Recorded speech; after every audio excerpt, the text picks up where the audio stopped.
बहुत, क्योंकि बांसवाड़ा वालों ने हक ज्यादा जता लिया है। बांसवाड़ा वालों का कहना है कि डूंगरपुर में पहले 5 साल निकालें, अब बांसवाड़ा में ज्यादा समय देना है, उस वजह से हम थोड़ा लेट हुए।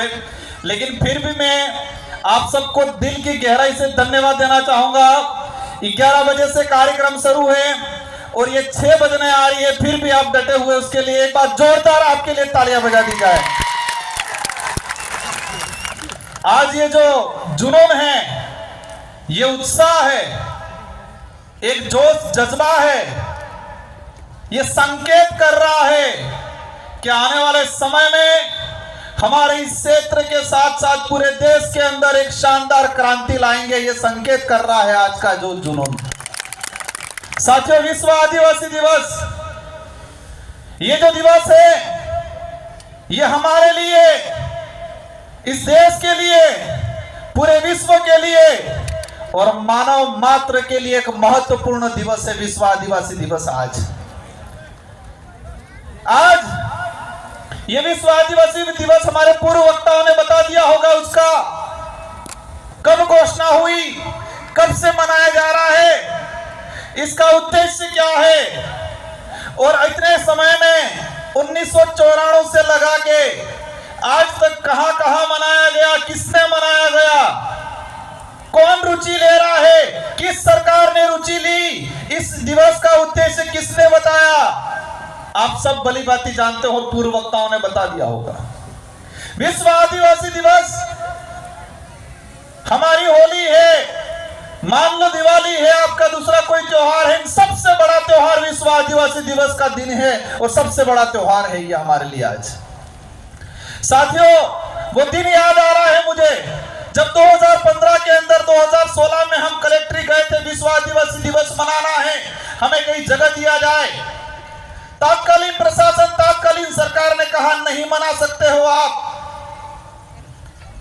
हम लोगों ने इधर इधर हाथ पैर मारे, जगह नहीं दी, सरकारी कहीं परमिशन नहीं दिया और हमने गोकलपुरा में जाके सोमालाल जी के घर पे, उनकी निजी जमीन पे विश्व आदिवासी दिवस मनाया था। शुरुआत में बड़े पैमाने, शुरुआती एंडिंग की अगर बात करें, थोड़े संख्या हुई थी और उस समय कई लोग हंसते थे, कई लोग ताने मारते थे, लेकिन मुझे इस विचारधारा पे गर्व है कि इस विचारधारा ने आज ऐसी क्रांति ला दी है कि हर घर के अंदर, छोटा बच्चा से लगा के बड़े बुजुर्ग के अंदर आज जोश जुनून है, एक उत्साह जगा हुआ इस दिवस को लेके।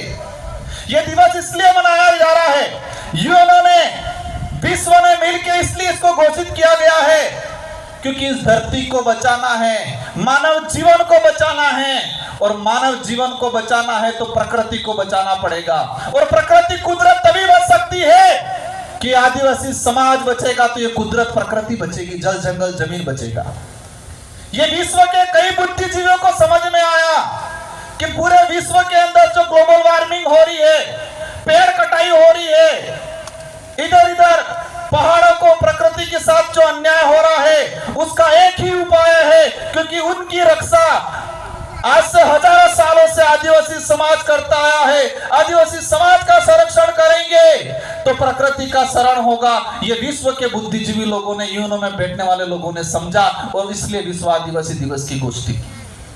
लेकिन बड़े दुख की बात है, उस समय लगाकर आज तक किसी भी सरकार ने विश्व आदिवासी दिवस को अपने विवेक से, उत्साह से नहीं मनाया, किसी भी सरकार ने। लेकिन हमें गर्व है कि हमने यहाँ पर आदिवासी छात्रावास के अंदर आप सभी ने मिलकर एक कारवा खड़ा किया। उस समय तात्कालीन सरकार थी वसुंधरा गवर्नमेंट की और उन्होंने मजबूर में ऐच्छिक अवकाश घोषित किया और 2018 में 84 और सागवाड़ा की जनता आप सबकी मेहरबानी से 2 विधायक जीत के गए और 2 विधायकों की जीतने की वजह से हमने दमखम से अशोक जी गहलोत से कहा, अगर आदिवासी हितैषी हो, उसके लिए कुछ कर सकते हो तो आदिवासी दिवस का राजकीय अवकाश घोषित किया जाए, मांग रखी और उनको मानना पड़ा और 2018 में विश्व आदिवासी दिवस की सरकारी अवकाश किया गया 2019 के अंदर। कुछ लोग कहते हैं क्या किया, क्या उपलब्धि, ये बहुत बड़ी उपलब्धि है हमारे लिए, हमारी आइडेंटिटी, हमारे अधिकारों की रक्षा। यूएनओ ने जो विश्व आदिवासी दिवस घोषित किया गया था, उसको राजकीय अवकाश घोषित कराया। पूरे राजस्थान के अंदर कर्मचारियों के माता पिता आज पूछ रहे हैं, आज स्कूल क्यों नहीं गया, आज हॉस्पिटल में क्यों नहीं गया, किसकी छुट्टी है।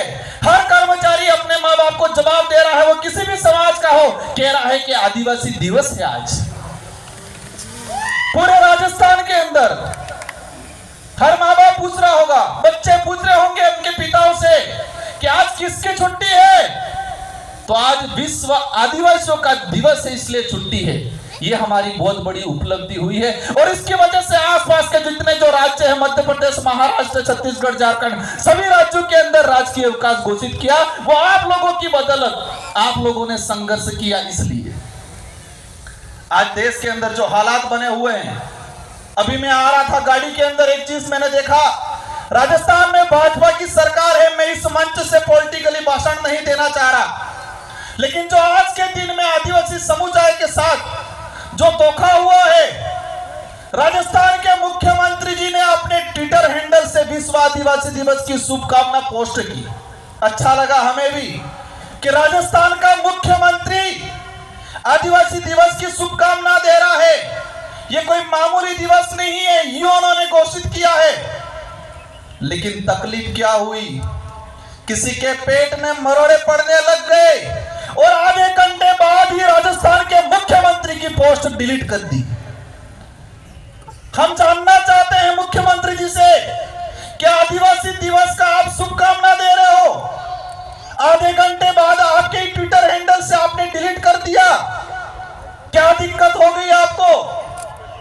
यह साबित होता है वर्तमान सरकार का आदिवासी समुदाय को लेकर क्या दूरदृष्टि है, क्या सोच है उन लोगों की। पोस्ट किया, आधे घंटे में डिलीट कर दी मुख्यमंत्री के पोस्ट से। किसका दबाव आया आप पे, आप नहीं चाहते हो आदिवासियों का भला।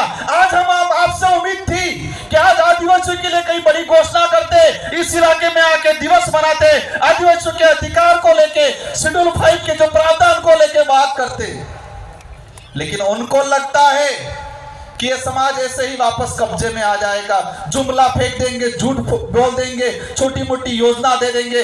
लेकिन ये समाज, इस क्षेत्र की जनता अस्तित्व के लिए, स्वाभिमान के लिए लड़ना सीख गई है और वो लड़ेगी।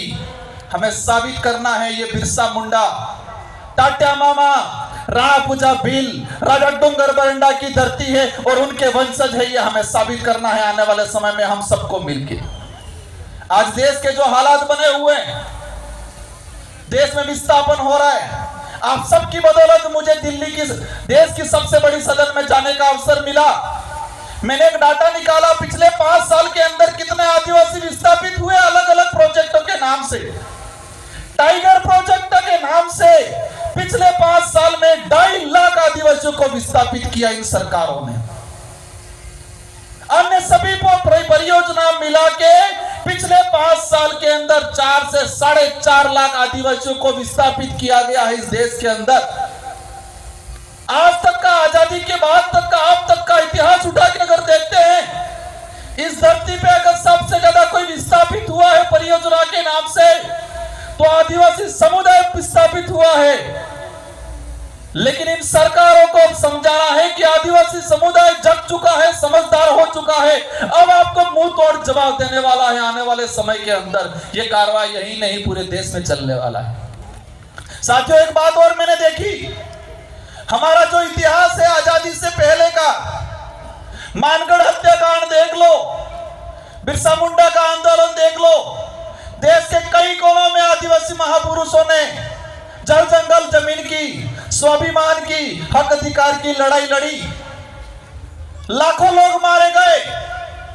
इस देश के इतिहास में अगर देखते हैं तो सबसे ज्यादा अगर कोई आजादी की लड़ाई, आजादी के बाद की लड़ाई में अगर किसी का मर्डर हुआ है, उनकी हत्या की गई है, तो आदिवासी समुदाय की गई है। आजादी की लड़ाई में सबसे ज्यादा अगर किसी शहीद हुआ है तो आदिवासी समुदाय हुआ है। अन्य समुदाय भी हुए हैं, हम किसी पे कटाक्ष नहीं करना चाहते, लेकिन संख्या की बात करें तो आदिवासी समुदाय की सबसे ज्यादा संख्या है। लेकिन साथियों, इस देश में बच्चों को पाठ्यक्रम पढ़ाया जाता है, 6ठी क्लास हो, 12वीं क्लास हो, एनसीईआरटी की किताब हो, सीबीएसई की, सीबीएसई की हो, या किसी भी गवर्नमेंट, राजस्थान सरकार, देश के अन्य राज्यों का सिलेबस है, देश का जो सिलेबस है, इन सारे सिलेबसों के पाठ्यक्रम में मैंने एक बात देखी, आदिवासियों का इतिहास कहीं नहीं पढ़ाया जाता है। अभी एनसीईआरटी ने कई चेंजिंग किए हैं। आदिवासियों का जो बचा कुचा कुछ इतिहास था, उस इतिहास को सिमट दिया गया। हमारे संत सुरमाल महाराज की आंदोलन हो, गोविंद गुरु महाराज का आंदोलन हो, साथियों की बात याद आ गई। अभी कुछ लोग एक कह रहे हैं माहौल बिगड़ गया है इस इलाके के अंदर। मैं जो उपद्रवी बचाने करने वाले, किसी को लड़ाई झगड़ा करने वाले, पी के मारपीट करने वाले, पत्थर मारने वालों के पक्ष में कतई नहीं हूं और नहीं रहूंगा। और मैंने आज तक रिक्वेस्ट किया पुलिस प्रशासन से ऐसे लोगों पे सख्त कार्रवाई की जाए। लेकिन एक बात बताना चाहूंगा आप लोग को, अभी एक माहौल बनाया जाता है मीडिया के माध्यम से कि माहौल बिगड़ गया है, माहौल बिगड़ गया है। बड़े बड़े नेता आके हमारे समाज पे लांछन लगाते हैं और कहते हैं माहौल बिगड़ गया है। माहौल बिगड़ा है। माहौल क्या बिगड़ा है? वो लूटते थे, लूटना बंद हो गया, वो माहौल बिगड़ा है। वो इस समाज को बेवकूफ बनाते थे, बेवकूफ बना के समाज को इकट्ठा करते थे, वोट लगते थे, वो माहौल बिगड़ा। वो माहौल बिगड़ा, उनका माहौल बिगड़ा है। बारी बारी से राज करते थे, वो माहौल बिगड़ा है। होती है घटनाएं कुछ, लेकिन मैंने प्रशासन को कहा है कि कहीं पर भी पत्थरबाजी हुई, वो आदमी कहां दारू पी के आया वो पता करो।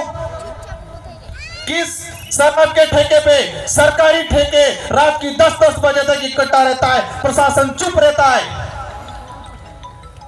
और हमने ये गोविंद गुरु महाराज, संत सुरमाल महाराज की धरती है। हमारे पुरखों ने शराब को लेकर आंदोलन छेड़े थे। हम लंबे समय से कह रहे हैं कि इस इलाके के अंदर शराबबंदी होनी चाहिए, लेकिन हो नहीं रही है। और भी दुकानें बढ़ाते रहे, रात की 12-12 बजे तक दारू बिचवा रहे हैं। एक बात और बता दें आपको, ये लोग कहते हैं नारियों का सम्मान करेंगे, उनको शर्म आनी चाहिए। महिलाओं के लिए दारू की अलग से ठेके खोल रहे हैं ये लोग। दारू की दुकान पे लिख रहे हैं कि ये महिला के लिए दारू की दुकान है। साथियों, बातें बहुत सारी हैं, लेकिन हमारा एक ही आंदोलन है। गोविंद गुरु महाराज, संत सुरमाल महाराज का जो आंदोलन था, उसको आगे बढ़ा रहे हैं। और हमारा इस इलाके में अगर सरकार भला चाहती है तो दारू विहीन होना चाहिए।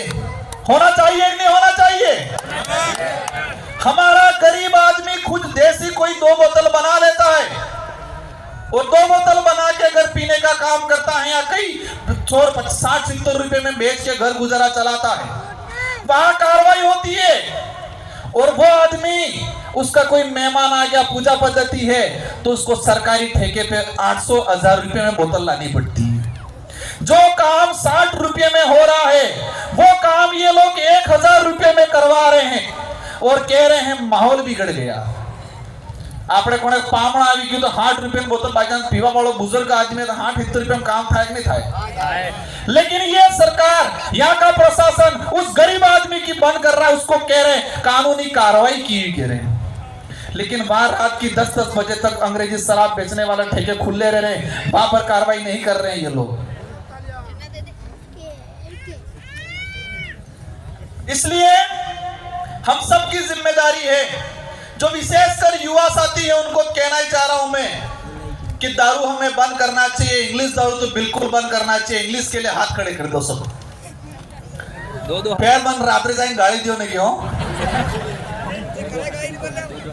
तो आज धर्म को लेके माहौल बना रहे हैं ये लोग। मैं बांसवाड़ा गया था, एक कार्यक्रम में एक आदमी को पोस्टर, दारू पिला के पोस्टर पकड़वाया था। हमारा जो कार्यक्रम था उसके पास में दारू पिला के खड़ा किया था और पोस्टर बनवाया था कि आदिवासी हिंदू है, हम ये हैं वो है। पोस्टर पकड़वा के खड़ा कराया था। मैंने पता करवाया, उसको पिला के भेजा था। 500-1000 रुपये दिए थे पोस्टर पकड़ के खड़ा रहना। हम किसी भी धर्म का विरोध नहीं करते, हर धर्म का सम्मान करते हैं। लेकिन यह बात सही है और सही बात को कहने में हमें कोई एतराज नहीं है कि आदिवासी समुदाय न हिंदू है, न ईसाई है, न सिख है। आदिवासी समुदाय धर्म पूर्वी समुदाय है। ये बात कह रहे हम किसी धर्म को गाली थोड़ी दे रहे हैं।